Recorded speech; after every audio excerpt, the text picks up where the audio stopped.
Episode number 27 of the Hitters Meetings on Braves Hip Cool. As per usual, I'm joined with my compadre, Ken Anderson. Coach, how the heck are you doing? Did you enjoy your All-Star break? I did. I love the 4 days off. It's one of my favorite times of the year.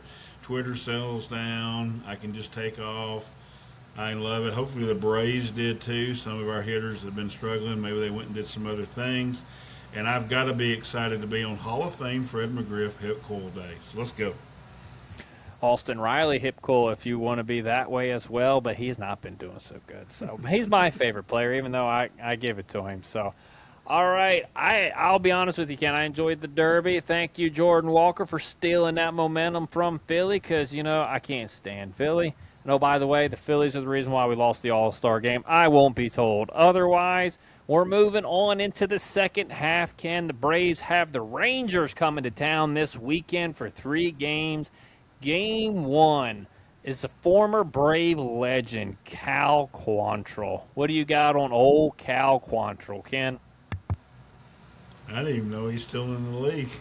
No, he's a veteran guy. I mean, he's got a good splitter, fastball, sinker. He's got the repertoire. I mean, I literally did not realize he was with the Rangers. So I'm excited to see what you have to say about Mr. Cal.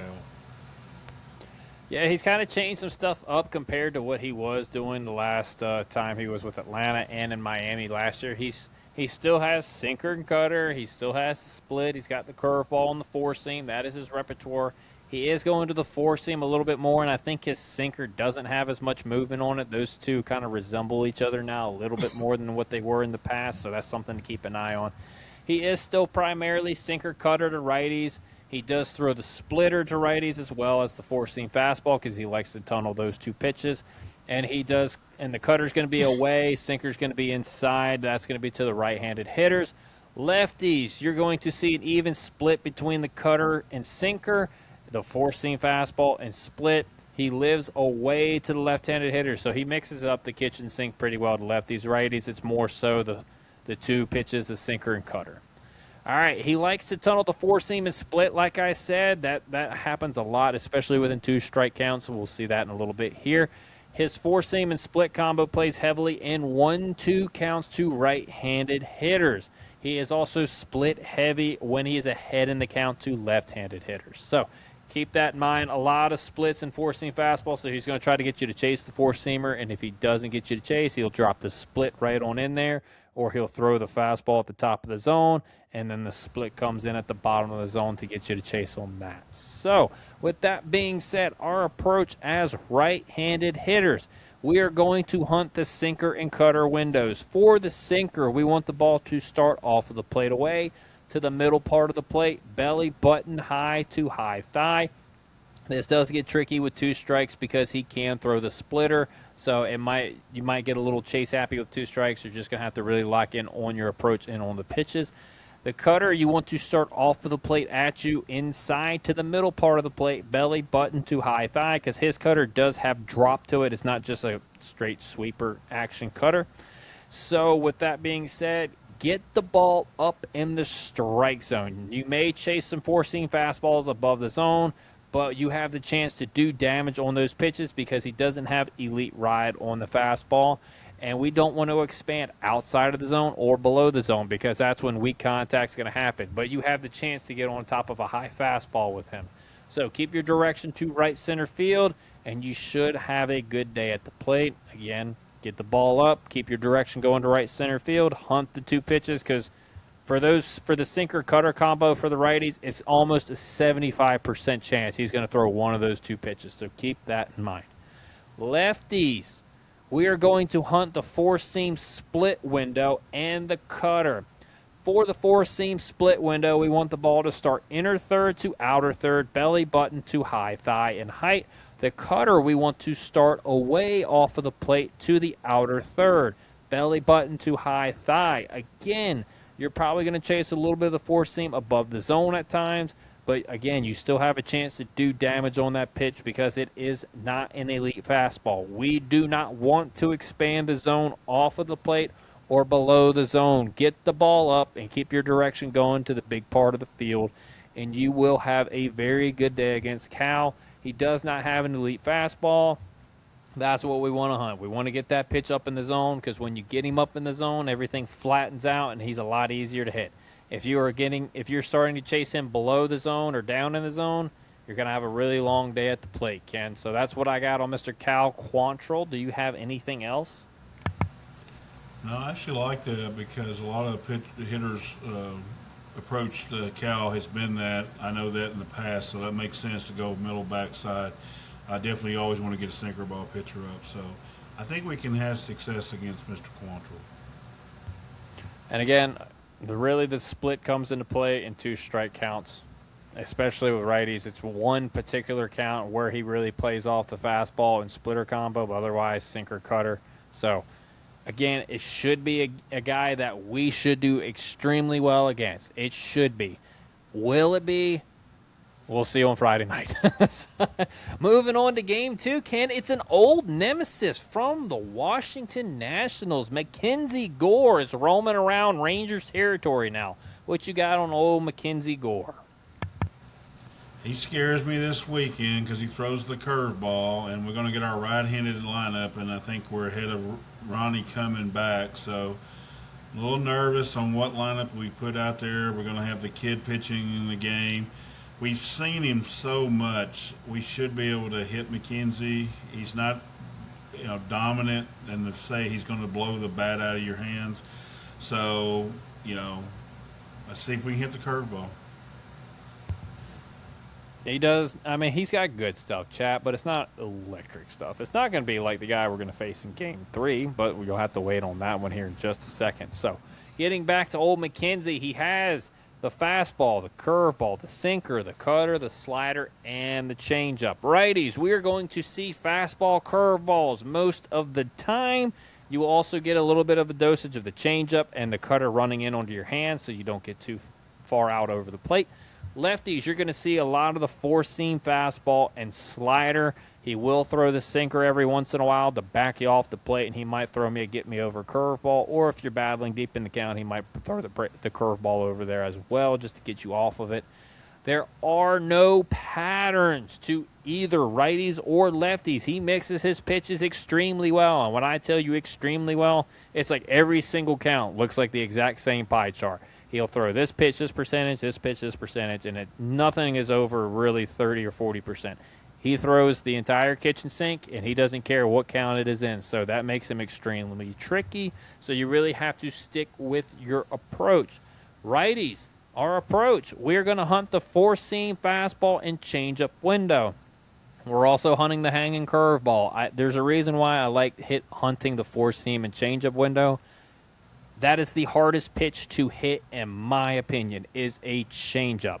When a guy runs a 95-mile-an-hour fastball at the top of the zone, and that's what you see, and then, oh, yeah, here comes the changeup down at the bottom of the zone, that is the toughest combination I've dealt with as a hitter. I can read spin. You don't really have spin on a changeup. It looks just like the fastball. It disguises really well. The curveball, you at least can see it pop out of the hand. You can at least see the spin and the break. That gives you a chance to lay off of it. Changeup is extremely tough, so that's why I really want to hunt that window as a righty, especially since the changeup is a good portion of what you will see. Not as much as the curveball, but you can pick the curveball up. So, for the four-seam fastball and changeup window, we want the ball to start at the belt to the high thigh, inner third to outer third of the plate. The curveball, we want to start off of the plate, away to the outer third and above the strike zone to the top of the strike zone. Get the ball up. Do not expand off of the plate or down in the zone. Keep your direction to the gaps. If you get the ball up on this guy, you're going to do extremely well because his out pitch, curveball. If you get it up, it's extremely easy to hit. Changeup. If you get it up, it's a batting practice fastball. And anybody in the big leagues can hit a fastball up if they're looking for it. So if you get your windows and your eyes up here and you lay off anything down in the zone, you're going to have a great day at the plate, right-handed hitters. Lefties, our approach. We're going to hunt the four-seam fastball and slider windows because that's like 80% of what he throws to you guys. So for the four-seamer, you want the ball to start at the belt to the high thigh, inside corner to the outer third. For the slider, you want the ball to start at you, inside off of the plate to the inner third, above the strike zone to the high thigh. Focus on getting the ball up and do not expand low or inside.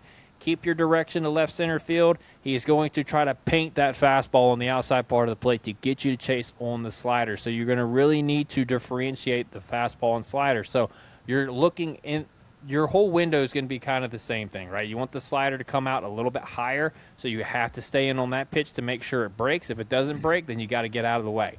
If it starts down the middle and it looks like a fastball, but at the last second it starts breaking away, you got to take that pitch because it's going to be a ball.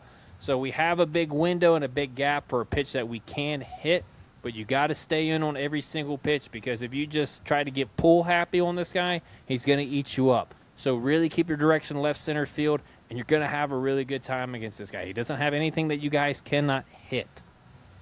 That is what I got on Mr. Mackenzie Gore, Ken. You got anything else on him?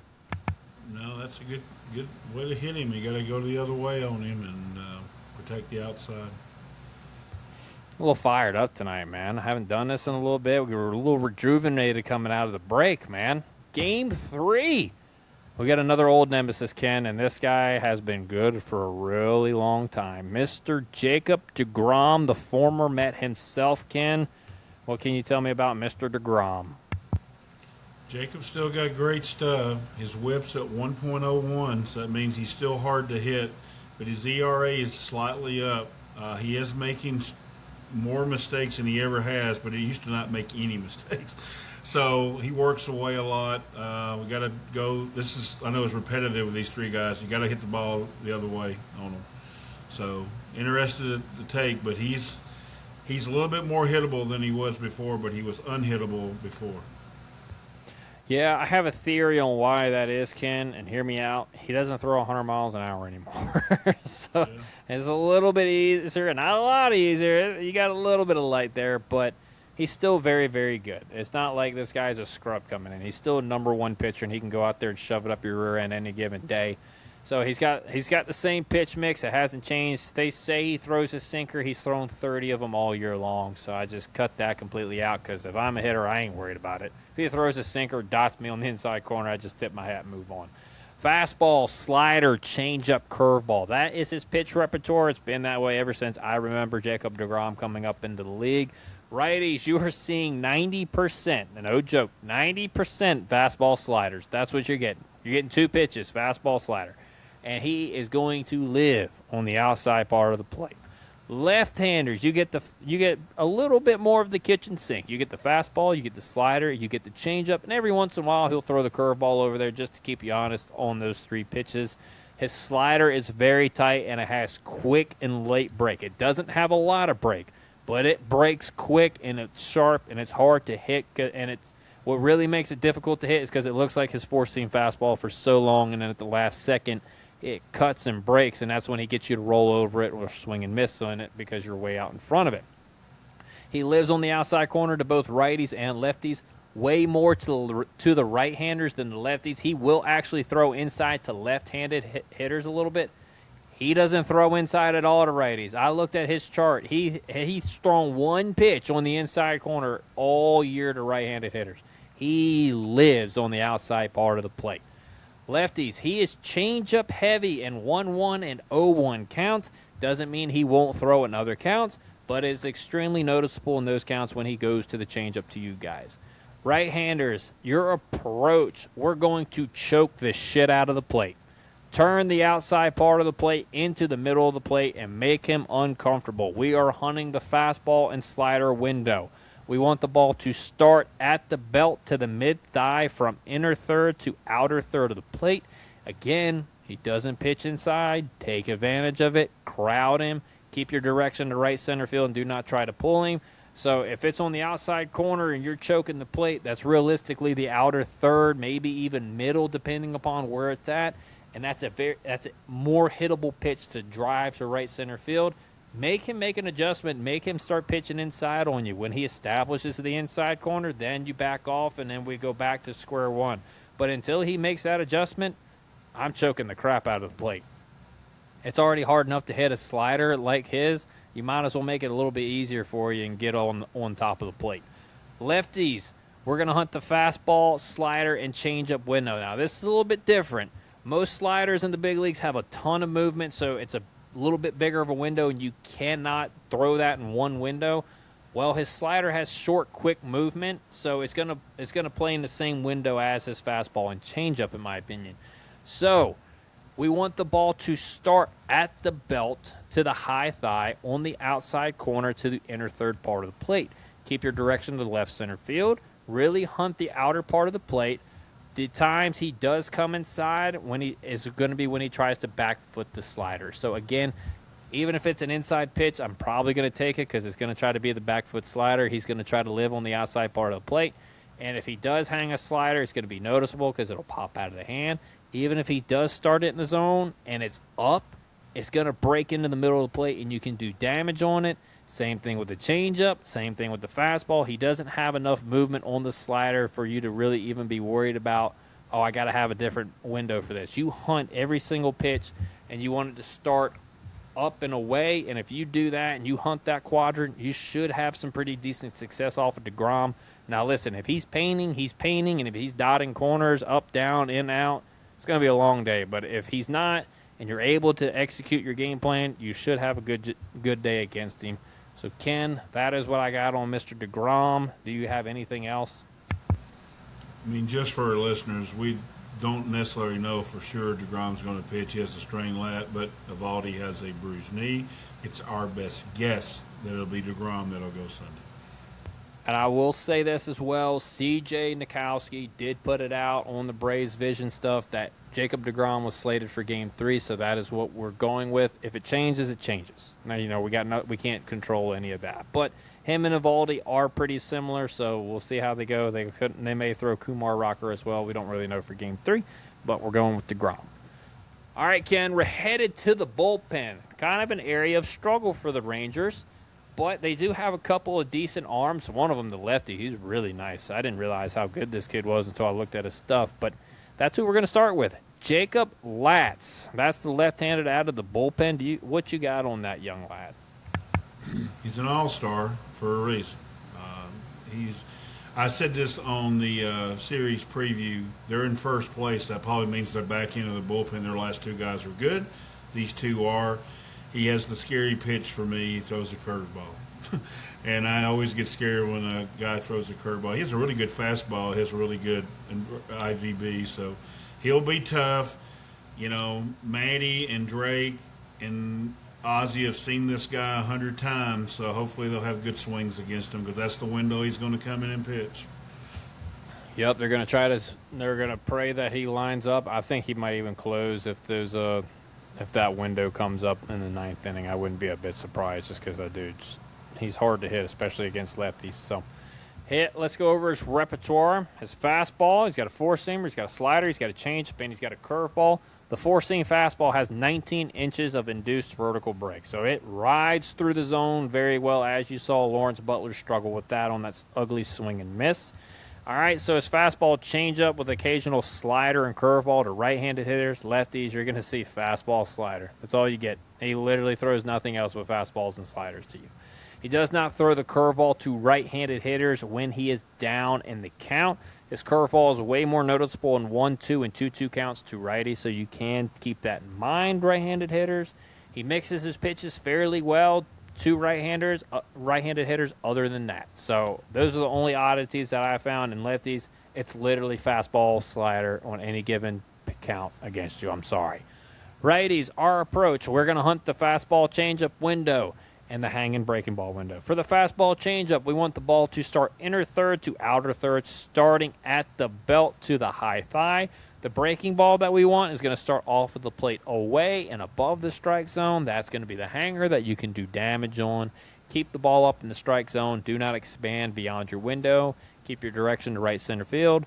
Again, get it up. If he's painting corners down, you're going to be out of the box pretty quickly, but you have a chance if you can get him up in the strike zone. That's your best bet. I know we stand out a lot, but it seems like these teams, every team, if you haven't noticed, has an idea of what they want their pitchers to do and how they want them to pitch. That's why we have a lot of similar attack plans against them. It's just an organizational thing that I've come to see. Not all organizations, but some of them have the same idea of what they want their pitchers to do. Lefties, our approach, we're going to hunt the fastball and slider. The slider, we want to start at us inside off of the plate to the inner third and above the strike zone to the belt. Anything that starts farther away than that and breaks away, take it. The fastball, we want to start inner third to outer third belt to high thigh. Stay on the heater. Stay on every single pitch until it proves to be a ball. Keep your direction to left center field. Keep it up in the zone, and you should have a really good at bat against him again. But if he's dotting down in the zone, he's dotting his corners, and he's breaking the slider off that plane really well when he dots his fastball, it's going to be tough. But if you can get him up in the zone, out over the plate, you got a really good chance to hit him, as you do with most pitchers. Ken, that is what I got on Mr. Latz. Do you got anything else? No, it's good job right there. All right, we're moving on to a guy who's kind of bounced around a little bit. Jacob Junis is a right-handed reliever on their bullpen. Ken, what do you have on that man? You're so close with that South Georgia thing to get him, but it's Jacob Junis, and he is he's a veteran, and he throws the kitchen sink at you. He's got a great sweeper, and that's what he wants to get you out on. And he's going to throw a lot of off speed. I hope to God Austin Riley either got right over the 4 days or he doesn't have to face Jacob Junis, because we're going to see the 3 sweeper strikeout if he comes in the game. No offense, 2-7, but hopefully that's what you're going to see. So sit on the sweeper and hit the ball to right field. No doubt, man. He is a guy who lives and dies by his off speed. There's no question about it. His pitch mix is sweeper. Now, if you go to one baseball page, it says slider and sweeper. If you go to Savant, it says sweeper. And when I looked at his pitch, it's a sweeper. It's not a slider. So sweeper, 4-seam fastball, sinker, changeup. That's his pitch mix. Righties, you're going to see a combination of the sinker and 4-seamer and a lot of sweepers. Lefties, you get the entire kitchen sink. He is off-speed heavy and uses his fastball after establishing his off-speed. So he almost uses his fastball as like almost kind of at times a put-away pitch, just to kind of sneak it up in there on you and put it in the back of your head. And that's either going to get you out or he's going to set up his sweeper or something else later in the count. So he uses his fastball as a sneak attack more than anything else. He will throw fastballs to right-handed hitters when he's down in the count, 2-0, 3-0, 2-1, 3-1. He will throw the heater then. That's the one oddity that I did find. This is a guy that you can sit off speed on until you get to 2 strikes, because he throws a ton of it. So don't be scared if you want to sit on it, to sit on it. But again, keep in mind, if you're right-handed and you're ahead in the count, you might want to sit on the fastball. He hasn't thrown a breaking ball when behind in the count all year, so keep that in mind. Righties, our approach, we're going to hunt the 4-seam and sinker window as well as the sweeper window. For the 4-seam and sinker, we want the ball to start on the outer third to the middle part of the plate. So it's a small section, belt to high thigh. If the ball starts in this window and breaks away, take it. For the sweeper, we want the ball to start at us on inside off of the plate to the middle part of the plate, above the zone to the high thigh. Again, keep your direction to right center field. Don't expand your zone away or down. Keep him in the zone and keep him elevated.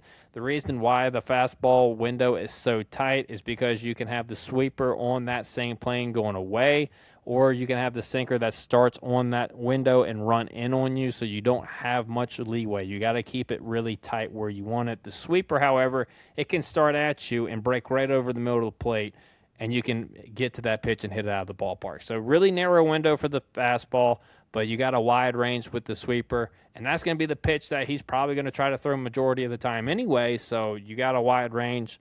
So pick which window you want. If I'm a hitter, though, I'm probably going to sit off speed early. When I get down to 2 strikes, I'll be ready for the fastball and be adjustable to the off speed. Lefties, you're going to hunt the 4-seam, sinker, and changeup window. And, of course, we can't leave out the hanging breaking ball. So for the 4-seam, sinker, and changeup, we want the ball to start inner third to outer third, belt to high thigh. The only sweeper we want to swing at is going to be the one that starts away off of the plate to the outside corner. Is going to start above the zone or at the top of the strike zone. That's going to be the hanger that you can do damage on. Again, don't expand your zone low or inside. Keep him in the zone. He's going to want to try to pound you away, so make sure you look that way. Try to drive to left center field, and you should have a pretty good at bat against him. Not going to say you're going to do damage, but if you get him up in the strike zone with a sweeper and with a flat fastball, you got a really good chance to do some damage, even with a changeup. So, Ken, that's what I got on Jacob Eunice. You got anything else on him?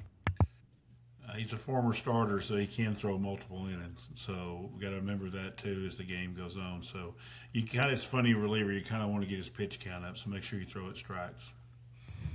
Absolutely. Keep him in the zone, get his pitch count up, because also that affects the next day. So it doesn't matter what reliever comes in. Make sure they're throwing strikes. Don't chase. Don't expand them. They're pitching. It's already hard enough to hit really good major league pitching, so don't make it any easier for them. On that note, Ken, series prediction. Do we win? Do we lose? Do we sweep? What you got? I think we're going to win 2 out of 3. I'm worried about the middle game, and it's nothing to do with Owen. It's more McKenzie, and I worry about our attack against him. I know Jacob DeGrom's going in Game 3, but with that said, the one big advantage we have on most teams, and definitely here, is our bullpen is better than their bullpen. So we'll see how it goes. I'm going to go 2 out of 3. All right, Ken. I'm going to surprise you. We're sweeping. I like it. I like the Game 1 matchup. Look, Chris Sale's Chris Sale. It's hard not to like that matchup with whoever they got going. Mackenzie Gore and Owen Murphy, I think it's going to go one of 2 ways. Owen's going to shove for about 5 innings, and we go to the bullpen, and we can scrap a little bit across Mackenzie Gore. Or Gore shoves it up our rear ends for 8 innings, and we cry going home. So I'm going to think positive. I think, look, DeGrom has owned us in the past, but we faced Jacob Mizorowski, and we beat him. And that used to be Jacob DeGrom back in the day before he got hurt. Jacob's got good stuff. It's nothing that we can't handle. We've seen better pitching than DeGrom all year. So I do like our chances against DeGrom. And for whatever reason, Ken, we do play pretty well against elite pitching. If I'm not mistaken, I'm sure there's stats out there somewhere. But it seems like we play better against really good pitching. So I do like us in that matchup as well, even though Grant Holmes is going. The Texas Rangers offense is kind of meh. Their whole team's just kind of meh, but the American League's kind of meh, so they're good in the American League. So I like us in this series.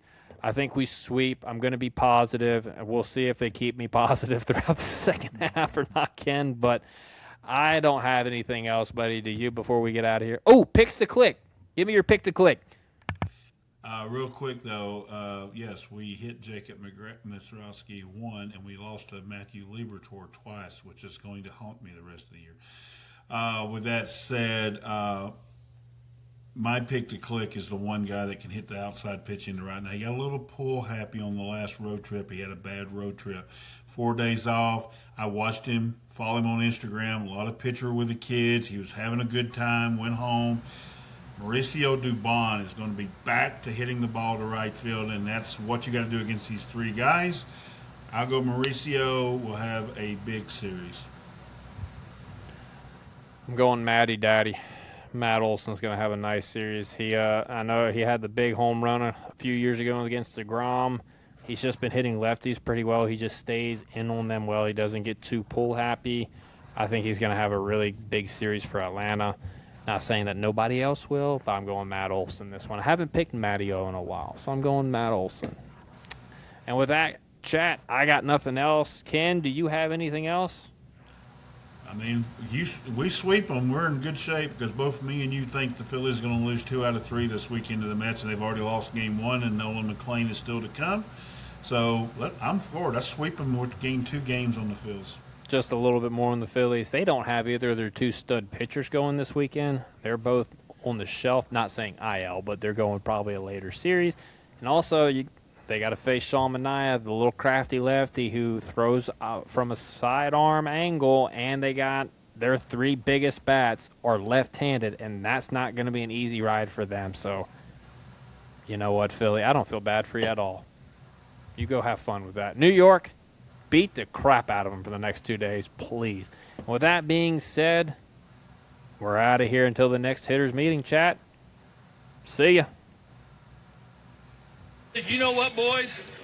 You guys are going to be world champions for the rest of your life.